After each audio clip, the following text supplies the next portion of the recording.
Muito bom dia. Estamos falando da Rádio Voz da Umbanda, levando ao ar mais uma vez o programa Segredos da Alma, na sede da Associação de Umbanda Caxias. Hoje o tema será sobre o amor. Saúdo inicialmente a psicoterapeuta transpessoal Remi de Oxum, dando bom dia e mais uma vez boas-vindas ao programa Segredos da Alma. Bom dia, Saúl. Bom dia, queridos ouvintes. E é um prazer estar aqui mais uma vez para participar deste programa que é tão gratificante poder estar contribuindo, trocando, aprendendo com o Saúl e com vocês sobre esses temas da alma. É um assunto que muitas pessoas têm interesse em explorar, porque quando vamos falar sobre o amor, envolve algo muito profundo. Então, Remi, o que nós podemos dizer ou começar dizendo para os nossos internautas sobre o amor? Então, quando a gente pensa em amor, a gente já parece que já começa a liberar algumas substâncias bioquímicas no nosso corpo, né? O amor traz a ideia de prazer, de desejo, e às vezes nos remete a outros sentimentos que estão de alguma forma presentes ou não. A paixão, né? O prazer, como eu disse, o apego, né? Envolve alguns tipos de medo também, o medo de sofrer por amor, o medo de se entregar, o medo de não ser correspondido. Mas também, por outro lado, o amor é a confiança, é a proteção, é o partilhar, é a intimidade, é o desejo sexual pelo outro. E aí fica aquela dúvida que eu gostaria de que a gente começasse a refletir. Será que o amor é um estado psicológico? O que te parece? Parece que o amor é um estado de espírito, de alma, né? Ele se manifesta no psicológico como um reflexo, mas ele é um estado de espírito, é um sentimento que envolve ou nos envolve por inteiro. Nós temos taquicardia, né? O nosso coração acelera, nós ficamos muitas vezes rubros, nós sentimos, nós temos sensações diferentes, nós muitas vezes nos desequilibramos, nos emocionamos. É um desejo, me parece, mais que psicológico, porque é o desejo da entrega. Algo de fundir-se com o outro. E aí que alguns autores vão estar falando do amor como algo diferente da paixão. Mas eu entendo que a paixão seria uma etapa do amor, uma etapa importante de aproximação, de despertar o interesse pelo outro. Aquela fase inicial do desejo, da química. E aí a paixão ela traz uma ideia de loucura, de efêmero, de impulsividade, e que o amor seria algo mais tranquilo, sereno, que são como alguns autores muitas vezes acabam trazendo, fazendo esse contraponto entre amor, paixão, para a gente ir pensando que se faria loucuras em nome de uma paixão. Que quando se está apaixonado, todo o nosso cérebro ele libera substâncias químicas que, de alguma forma, nos impedem de ver as características negativas do outro. Isso não é só romântico, dizer, ele está apaixonado, ele não vê os defeitos. Não. A neurociência já provou, né, já existem estudos sobre paixão, sobre amor, de que bioquimicamente a gente fica num estado alterado e realmente não consegue fazer esse julgamento dos aspectos positivos e negativos. Mas existem outros conceitos de amor, se nós formos buscar em Platão, filósofo grego da antiguidade, que até no programa passado o nosso convidado Fernando Fantinel falou e o Saul outros momentos já referiu também na obra O Banquete, que o amor seria a raiz de todas as virtudes e da verdade. Só que o conceito que a gente tem hoje de amor platônico é um pouco diferente do conceito de Platão, né? Seria aquele amor que está num lugar inatingível, é um amor não correspondido, ou seria um amor impossível.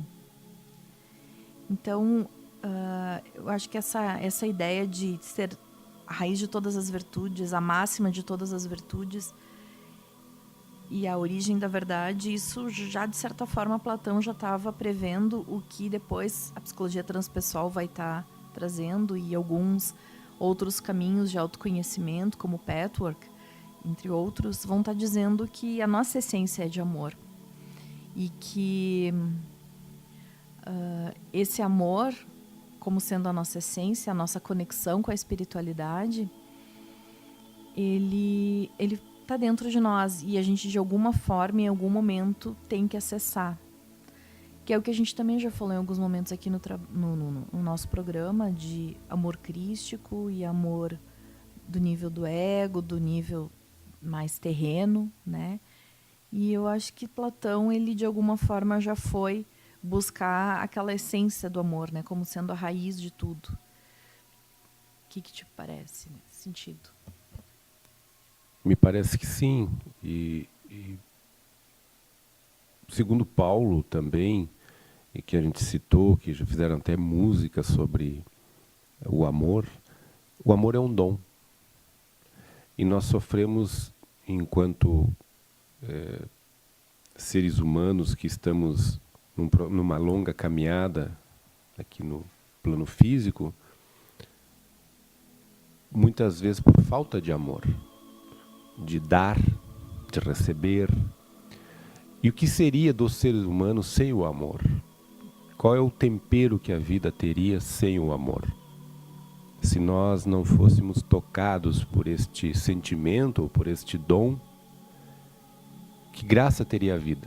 Seria a mesma coisa, às vezes eu fico fazendo uma analogia, se nós não enxergássemos em cores, enxergar a vida em preto e branco. O amor é que nos dá esse colorido, que nos dá a dimensão da vida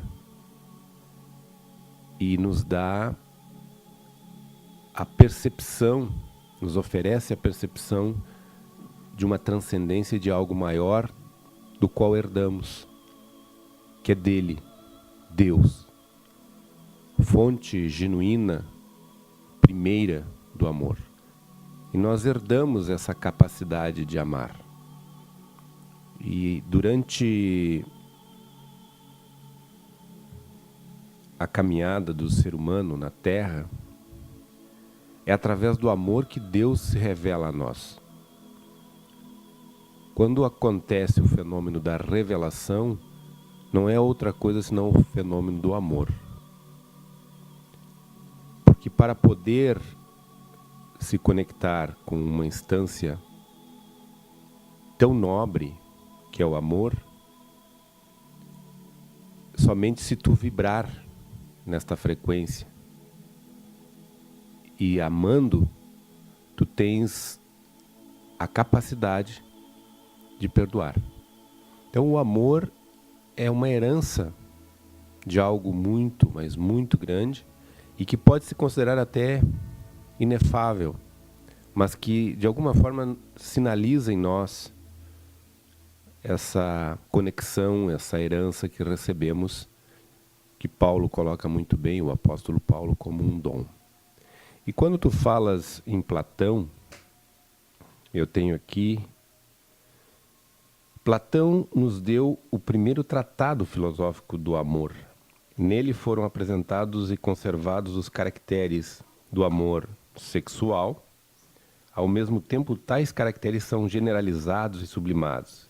Em primeiro lugar, o amor é a falta, é a insuficiência, é a necessidade e, ao mesmo tempo, o desejo de conquistar e conservar aquilo que não se possui. Essa foi o primeiro enunciado de Platão. A necessidade de ter algo, porque a única coisa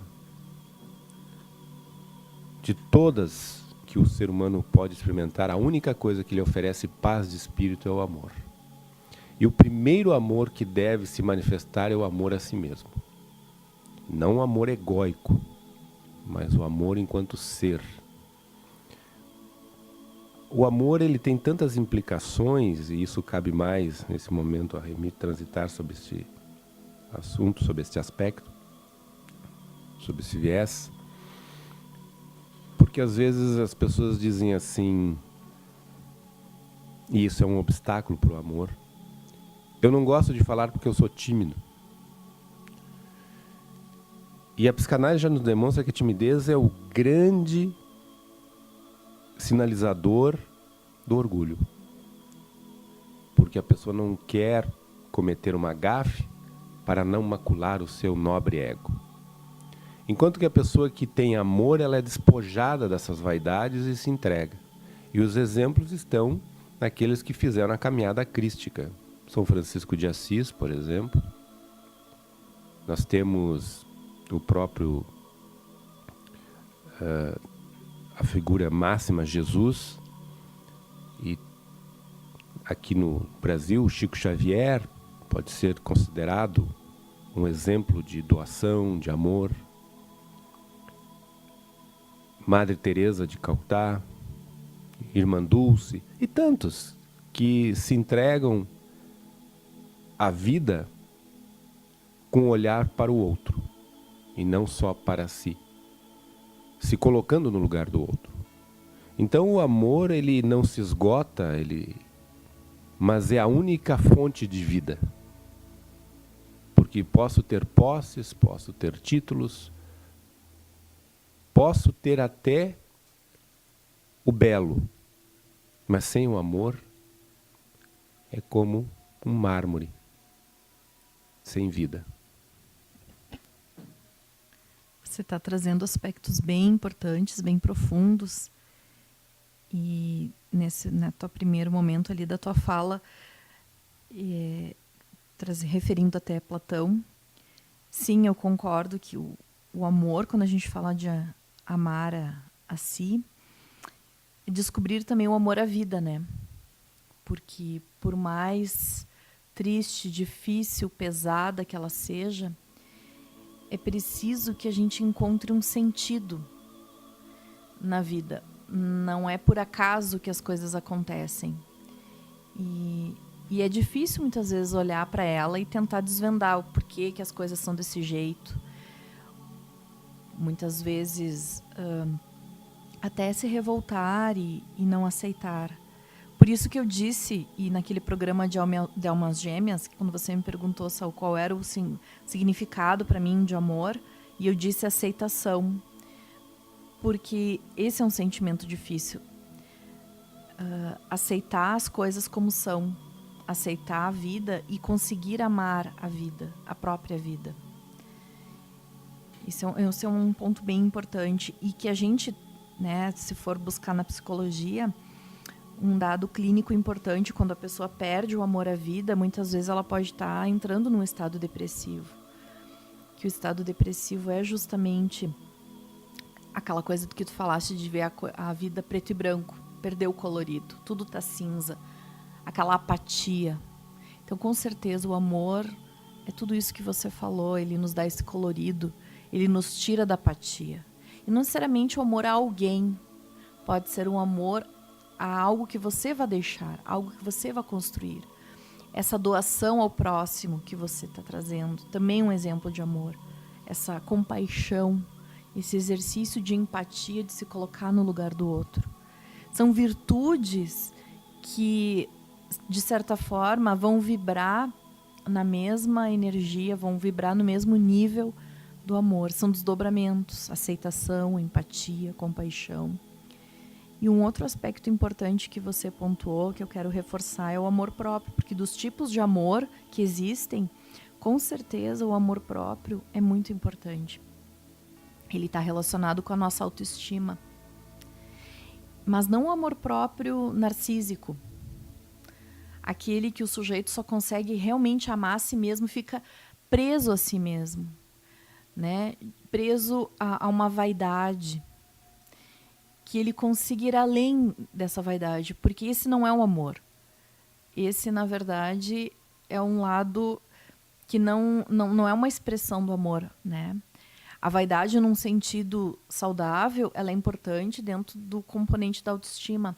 Mas esse amor narcísico, o amor a si próprio, o não conseguir sentir nada por outro, a não ser que buscar no outro que ele reforce que essa pessoa é, vamos dizer assim, o melhor, né? Esse é o equívoco, isso não é amor. E muitos casais acabam, muitas vezes, estando juntos por essa questão narcísica, um alimentando o outro num nível narcísico. Isso não é amor. Isso não é desenvolver o amor próprio. O amor próprio que tu trazes com muita propriedade é exatamente nesse sentido de se descobrir, de se aceitar, de muitas vezes abdicar de aspectos de vaidade para trabalhar em prol do próximo, que você trouxe alguns exemplos. E um aspecto importante também que eu queria dizer, que você referiu da timidez, né? E se a gente for buscar na linha dos florais, que eu trabalho com os florais de Bach, muito do que se fala holisticamente da timidez realmente é o orgulho que está por trás. Um medo de se expor, um medo de ser criticado, um medo de ser apontado. Então a pessoa se recolhe, a pessoa não vive, vamos dizer, de uma certa forma, nesse sentido, ela não se arrisca. Então ela acaba ficando mais temerosa diante de algumas situações. Então a timidez é o nome que a gente, vamos dizer assim, identifica, mas o que está por trás? Tem uma situação de orgulho, que muitas vezes é inconsciente. A pessoa normalmente não tem essa consciência. Ela tem a consciência da dificuldade dela de se expor, mas ela não tem a consciência do medo de ser ferida, né? Nesse sentido, acho que também são desdobramentos se a gente for pensar sobre o amor. E Sócrates já pontuava o conhecer-se a si mesmo, conhece-te a ti mesmo, desculpa, está diretamente relacionado ao amor. E tu colocas bem quando tu sinaliza a dificuldade muitas vezes criada pelo amor narcísico, porque este amor narcísico, ele é um perigo, porque à medida em que a pessoa vai alcançando a idade, ela vai se desgostando de si e pode se deprimir, porque o amor só reside na aparência, no se olhar, né, fica na superfície. E quando Sócrates conhece a ti mesmo, é valorizar várias instâncias de nós mesmos. Krishnamurti dizia que o verdadeiro é o que une, porque o que une é impregnado de amor, e falso é o que separa, porque é a ausência de amor. Então, se fôssemos materializar num objeto bem simples, o amor seria caracterizado, simbolizado numa corrente. Todos os elos são iguais. E é uma corrente porque está unido. E tu não sabe diferenciar um elo do outro, mas são fortes, são resistentes. E o amor, ele se expressa com muitas matizes. Os gregos diziam: por que nós amamos o belo? Porque nós, inconscientemente, percebemos a presença da divindade no belo. Por que nós amamos a sabedoria? Porque inconscientemente percebemos na sabedoria a presença do divino. E por que amamos a força? Porque a força também faz parte do divino. Então essas instâncias, essas virtudes todas, são faces do amor. Logo, o amor tem muitas faces. Ele se apresenta de muitas maneiras. E uma dificuldade, quando tu fala em casais, é que às vezes há muito amor, mas não há percepção deste amor, porque às vezes ele não se expressa por palavras. E as pessoas acham que o amor ele tem que ser verbalizado. O amor ele tem que ser sentido. Ele é manifesto às vezes em atitudes que as pessoas não percebem. E Paulo coloca, eu cito porque para mim é a maior definição do amor: o amor é tolerante, ele supera. E o amor não cobra. O amor não cobra. O amor se resigna. Ele tolera. Quando há uma relação de muita cobrança, não me parece verdadeira. O amor, ele se sustenta na relação por uma harmonia, por um vínculo, como nós já falamos aqui no outro programa, um vínculo inquebrantável. Aí eu cito aquele exemplo de abrir uma torneira e pegue uma lâmina e tente cortar a água. Não corta. O fluxo continua. Isto é o amor. Que é o fluxo da vida. E poderia fazer uma analogia com essa água como sendo a fonte, né? A nossa fonte original de tudo. De onde nós viemos e para onde nós vamos. Então, realmente, existem alguns equívocos nos relacionamentos do que seja o amor. Algo obsessivo, dependente, que vai vibrar numa energia do medo. Medo de que seja, como eu disse, o medo de sofrer por amor. E muitas vezes as pessoas deixam de viver, de se entregar para esse sentimento por medos, que também a gente já falou aqui no nosso programa. Então, essa não entrega, essa dificuldade de experimentar esse receio, torna uma ideia equivocada que o amor seja algo doloroso e que, portanto, não quero isso para mim. Ou muitas vezes as pessoas dizem: não, eu não sou merecedora. Uma ideia inconsciente de não ter o merecimento de ser amado. Porque no fundo, todos nós, independente da personalidade que se constitui, independente da jornada de alma desta e de vidas passadas, todos têm um desejo consciente ou, para muitos, inconsciente, de ser amado. Esse desejo de ser amado é muito forte, de viver esse amor. E quando isso não acontece, a vida fica vazia. E se a gente for pensar, né, aonde que eu vou buscar essa relação com o outro, também nós já comentamos aqui no programa, mas é importante reforçar que hoje o tema é o amor, fazendo a relação com os programas passados. O primeiro grande amor que nós vivemos é o amor maternal. É o amor mãe-bebê. E a importância dessa relação no início da vida do sujeito, do indivíduo, muitas vezes vai ser determinante de como que ele vai conduzir as relações afetivas na vida adulta. O quanto essa mãe vai poder passar sentimentos de confiança, de proteção, um apego seguro, e o quanto isso vai ficar deficitário, o quanto ficarão lacunas. E aí o quanto esse sujeito vai crescer e vai ter uma ideia de que amor dói, que amor é ruim, ou que o amor não existe.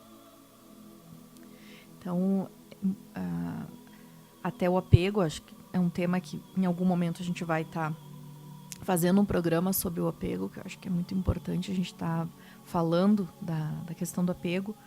Mas esse amor maternal, realmente, acho que a psicanálise nesse sentido, ela deu uma grande contribuição, do quanto muitas vezes os adultos frustrados vão buscar a causa, vão buscar entender as suas relações conflitivas, dolorosas, suas angústias nas questões afetivas, e o quanto se dão conta de que essa relação primeira, ela foi determinante nesse sentido.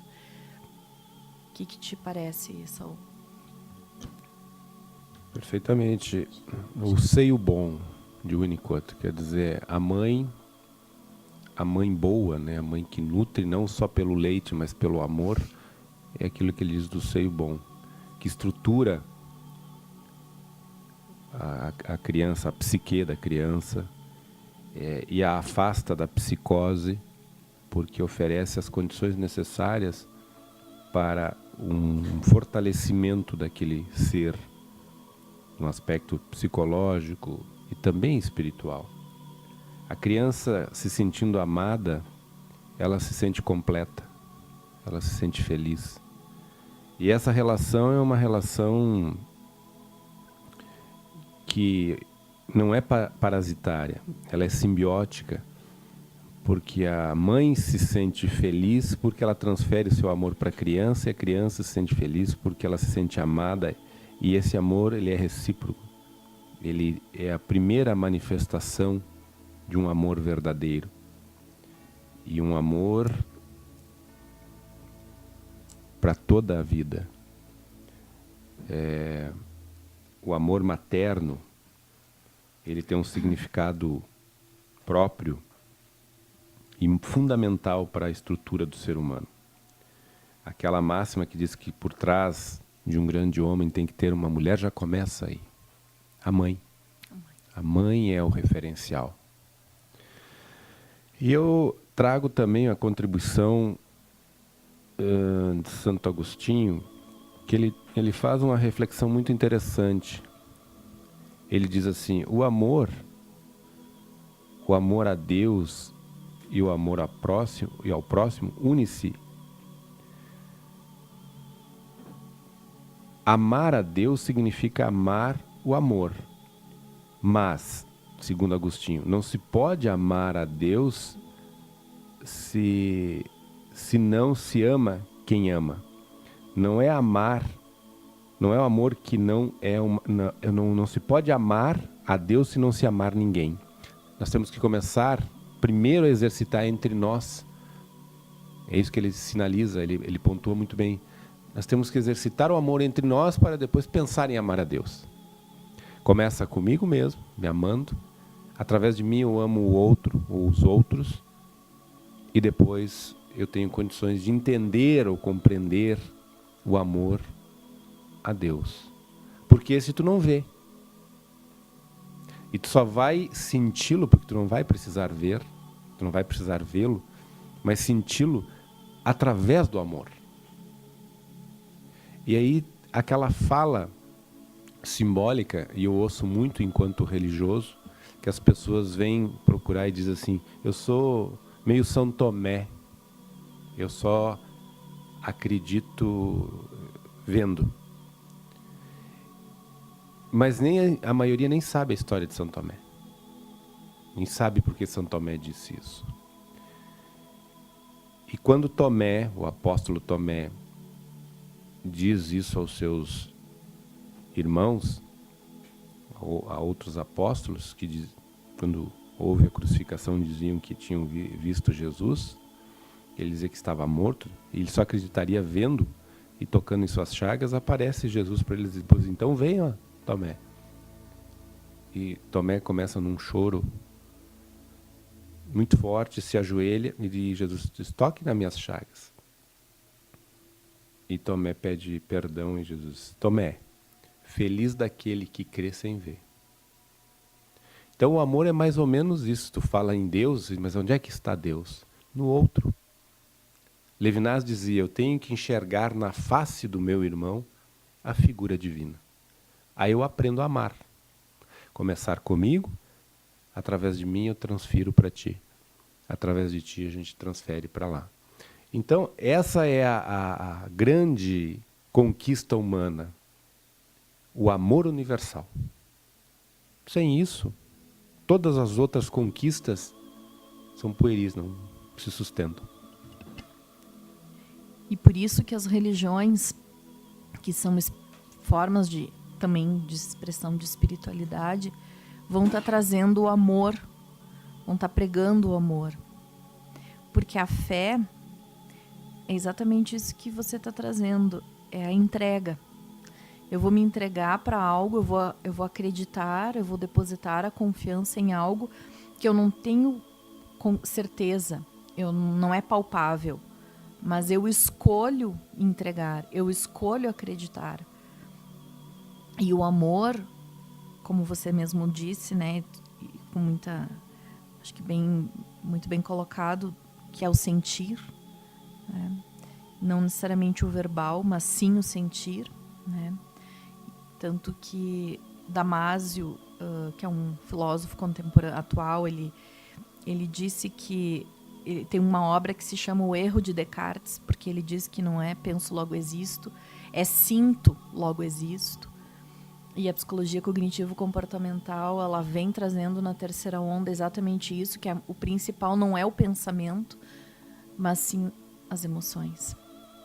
Então, realmente, o sentir é o que vai ser determinante. E esse sentir demanda uma entrega. Amar demanda entrega, demanda confiança. É como se fosse o exercício de uma fé no outro. Se eu consigo ter uma fé no outro, eu vou depois conseguir ter fé em Deus, em algo maior.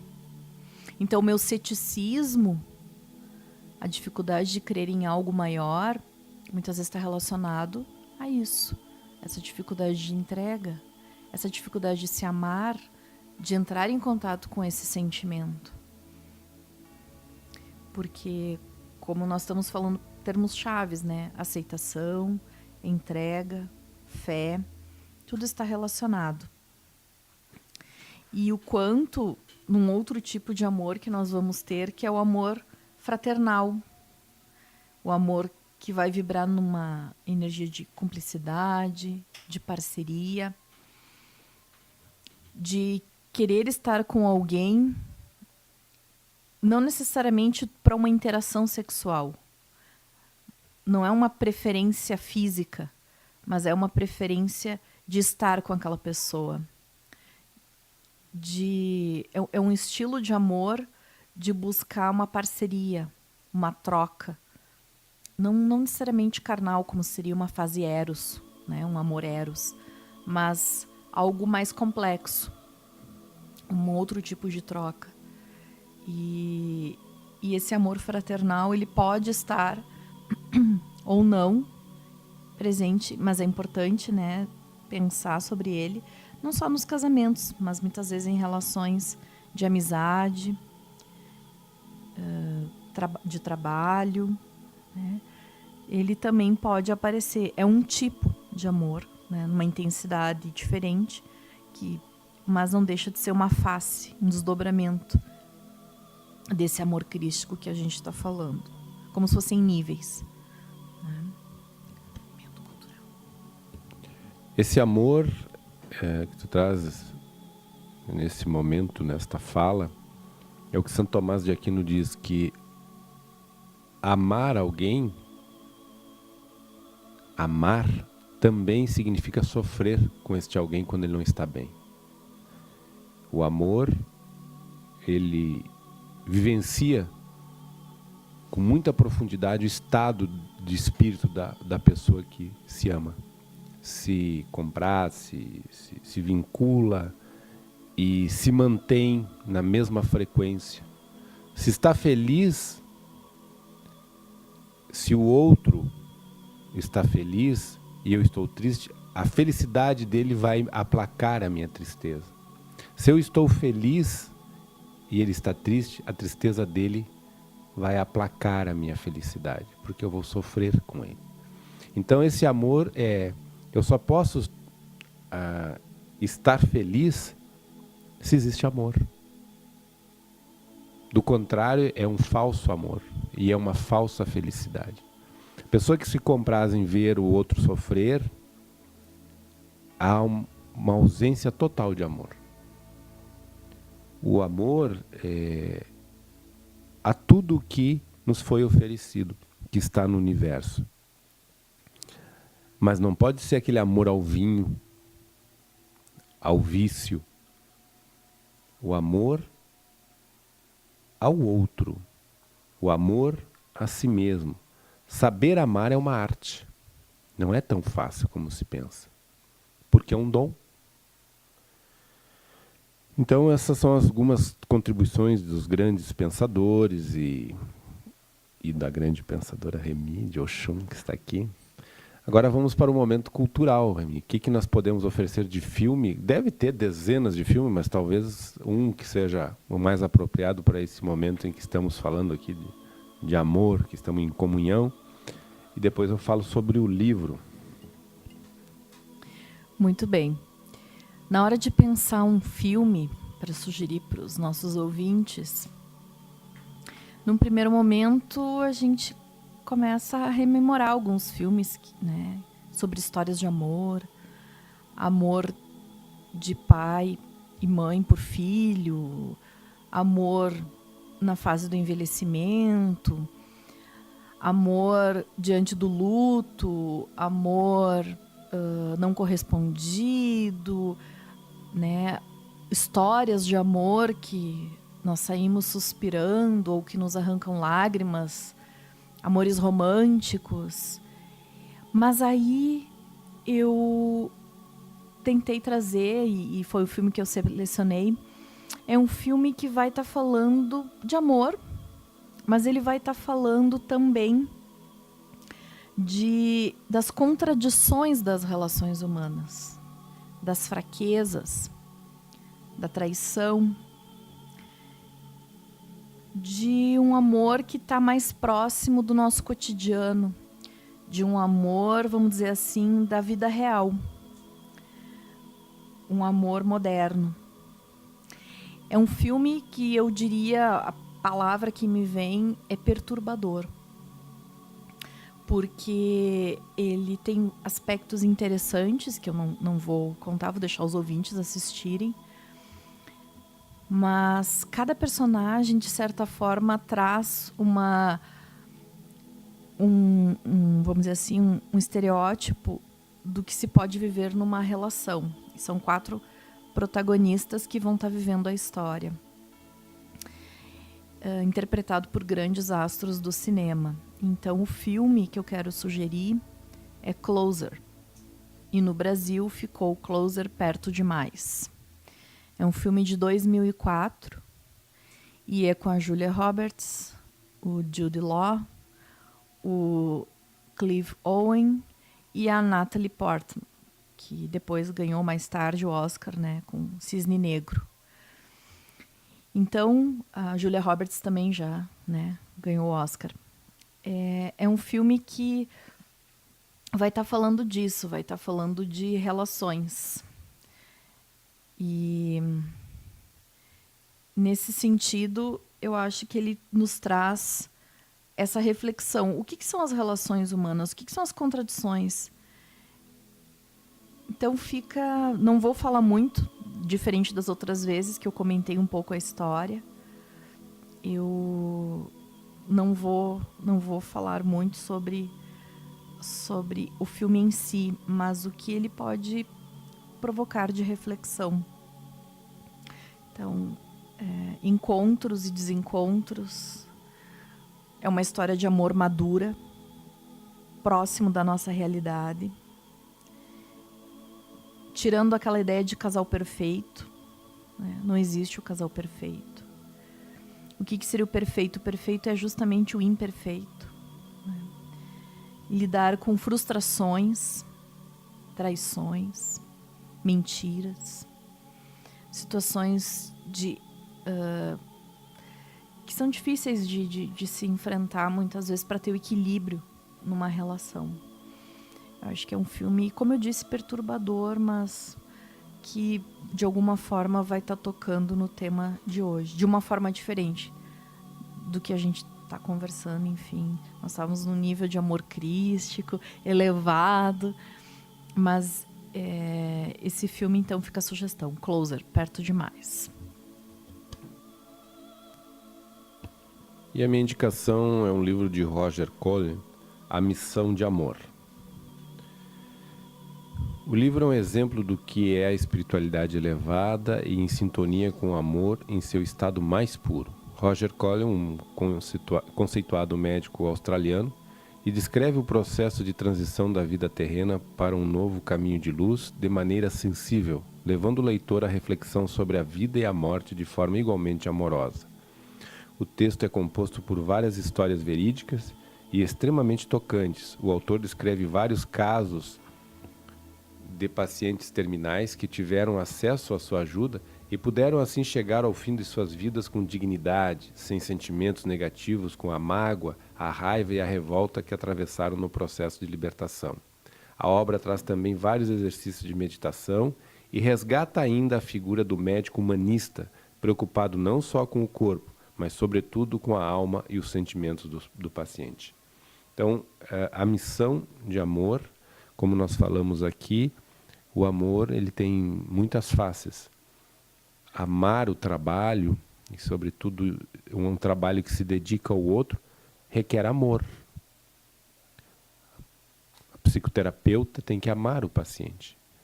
Então, não é aquele amor egóico, né? O amor apaixonado. E falando sobre o amor apaixonado, só para reforçar então, Remy, como é que tu percebe, se tu fosse fazer um paralelo entre paixão e amor? Porque há uma distância, né? Entra dentro daquilo que, de certa forma, no início a gente comentou, que a paixão ela seria algo impulsiva, que move os poetas, move de alguma forma a arte, é aquele fogo que queima, é aquele momento de desejo intenso, mas que é efêmero, que pode nos levar à loucura, a uma situação passional, ou ao exercício da impulsividade, mas é algo que é passageiro. E diferente da vibração do amor, que é algo mais tranquilo, mais sereno, mais íntimo. Muitas vezes, num nível de paixão, não se alcança o nível de intimidade na relação que se tem com o amor. Porque o amor envolve a entrega, como já foi dito. O amor envolve a aceitação.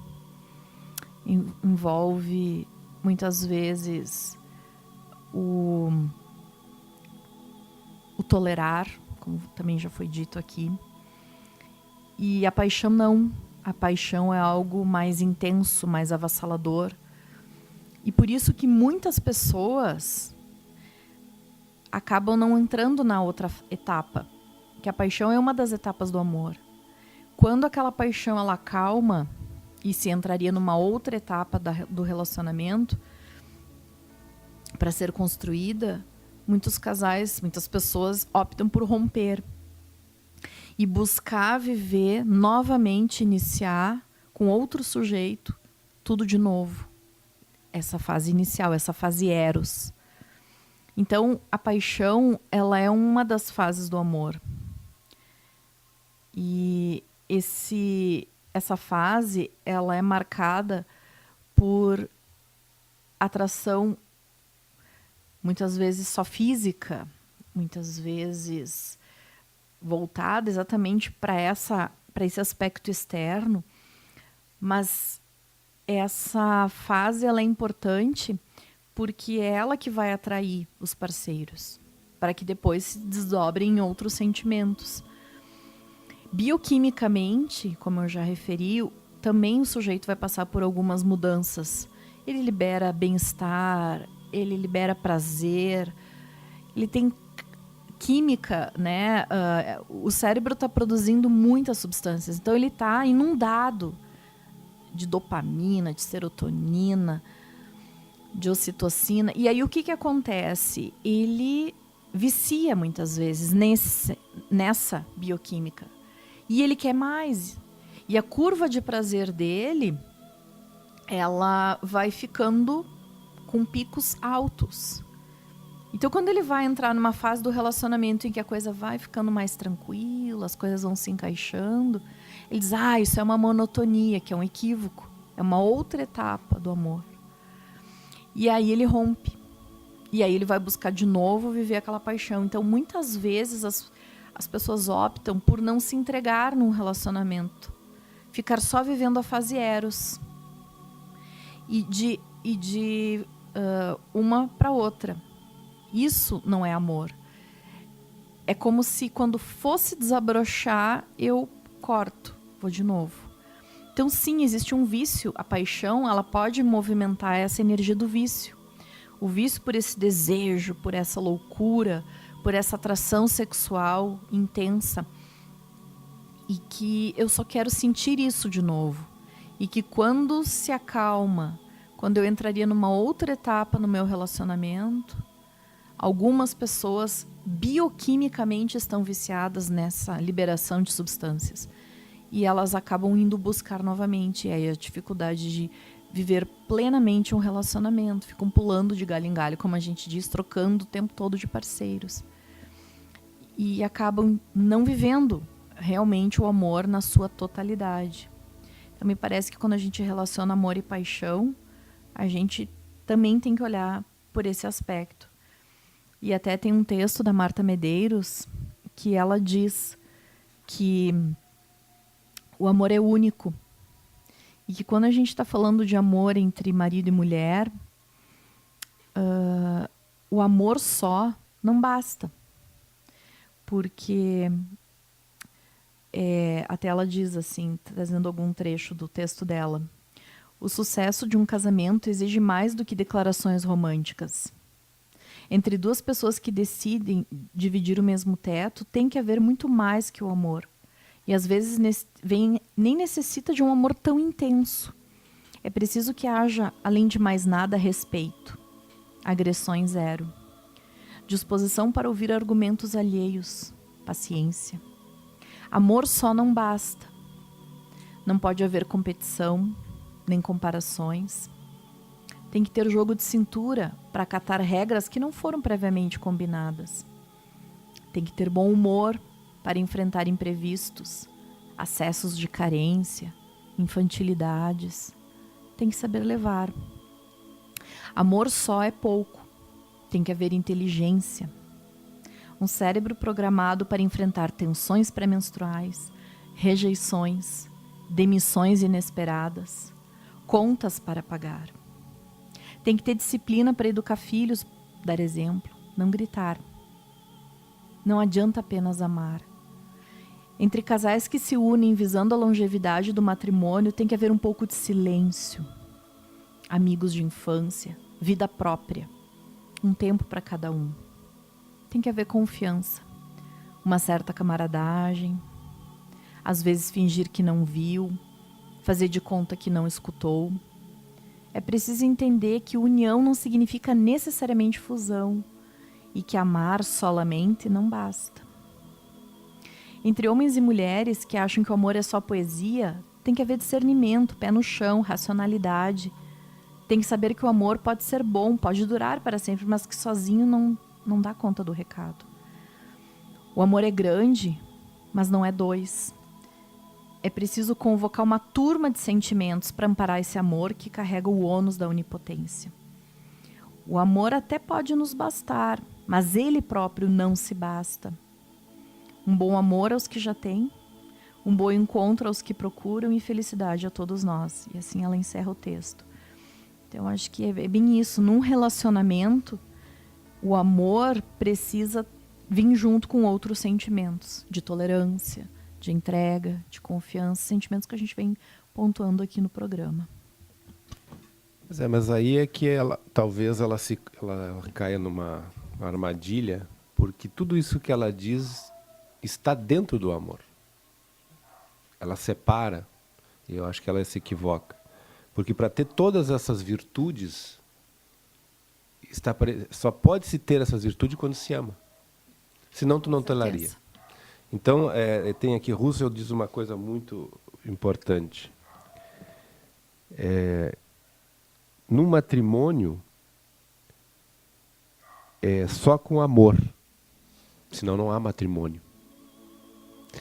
E uma vida digna de ser vivida no matrimônio, só com amor. E se não há matrimônio, a vida só tem sentido se houver amor. Então, o que ela coloca, e eu volto de forma massiva e até chata, vou dizer, Paulo disse, tudo que ela disse ali, não, sem o amor, não, é exatamente o contrário. Se não houver o amor, essas outras virtudes não aparecerão. Porque a pessoa... Só o amor vai sustentar essa tolerância, essa aceitação, esse fechar os olhos para algumas coisas, né? Exatamente. Então, esse é o grande desafio da humanidade. Então, se nós partirmos de um amor crístico, só o amor crístico não é suficiente, porque daí o Cristo tem que ter paciência, ele tem que se desligar de vez em quando, só o amor dele não vai bastar. Mas deu a prova de que foi por amor. Tanto que Nietzsche diz, e o Fantinel lembrou muito bem, o único cristão, ou o último cristão morreu crucificado. Mas morreu crucificado por quê? Qual a razão de um ato dessa magnitude, dessa grandeza, se não é pelo amor? Tem uma situação em que Pedro e Jesus estão andando por Jerusalém, aqueles becos apertados, e um homem esbarra em Jesus. E Jesus vira-se para o homem e pede desculpa, e o homem começa a xingar Jesus, desculpa.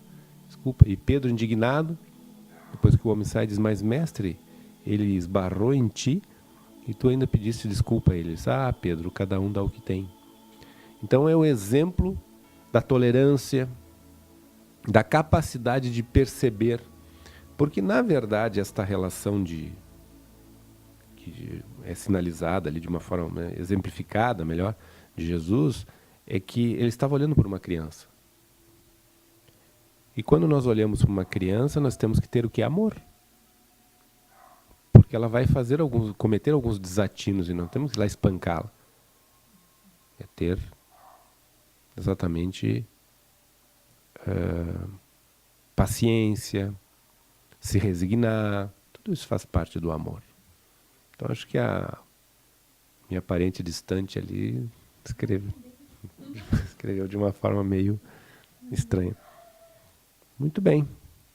Tuas considerações finais, Remy. Infelizmente o tempo urge, passou rápido, né? Passou muito rápido. Então, como fechamento, gostaria de amarrar um pouco as coisas que foram ditas. De que esse amor que permeia as relações humanas é um amor que sim vai nos levar ao amor cósmico, o amor da conexão com o todo, a transcendência. Mas esse amor, ele começa carnal. Porque se nós estamos aqui, nós temos um corpo físico, é porque a gente tem que primeiro aprender a amar o outro, a si mesmo. Na verdade, primeiro a si mesmo, depois ao outro, para então transcender esse sentimento. Então, dos tipos de amor que a gente falou hoje, o amor maternal, o amor fraternal, o amor próprio, o amor platônico, o amor eros e agora esse amor cósmico, tudo isso nos traz o reforço de que sim, o amor é o mais sublime, o mais completo de todos os sentimentos. Ele cala. E ele não é só o verbal, ele é o sentir. E desdobramentos dessa energia nós vamos encontrar na empatia, na compaixão, na aceitação. Então essas seriam as 3 palavras, acho que importantes, na entrega, na fé, do que é o amor. Então começar o exercício da aceitação, o exercício da entrega, da empatia, para que a gente possa estar sentindo. E se não tiver alguém para amar, não necessariamente uma pessoa, né? Pode ser o amor à vida, que também eu pontuei aqui, que já em outros momentos falei da logoterapia, e Viktor Frankl traz com muita propriedade. Nós temos que também aprender a amar a nossa vida, aceitar e encontrar um sentido nela. Encontrando um sentido, um propósito, e fazer desse propósito algo sagrado, nobre, porque a nossa vida é sagrada. Por isso que nós também precisamos amá-la. Obrigada e até o próximo programa. Muito obrigado, psicoterapeuta transpessoal Remy de Oxum, hoje trazendo um tema muito importante, o amor. Lembrando que na próxima sexta-feira não haverá programa, porque é o Dia do Trabalhador. Nós não estaremos aqui, então. Mas na outra sexta-feira estaremos novamente aqui às 8 horas da manhã. Agradeço muito aos internautas que estavam conectados. Recebemos várias mensagens aqui. Ficamos extremamente felizes pela quantidade e pela conexão. Lembrando que no domingo à noite estaremos com o programa Voz da Umbanda, das 20 às 22 horas. Nas quintas-feiras, às 16 horas, tem o programa do irmão Larry, que é Meditando com os Orixás. No sábado à tarde haverá uma grande homenagem ao Pai Ogum. Ontem houve lá no monumento uma grande festa, realmente muito grande, muito bonita, ficamos muito felizes.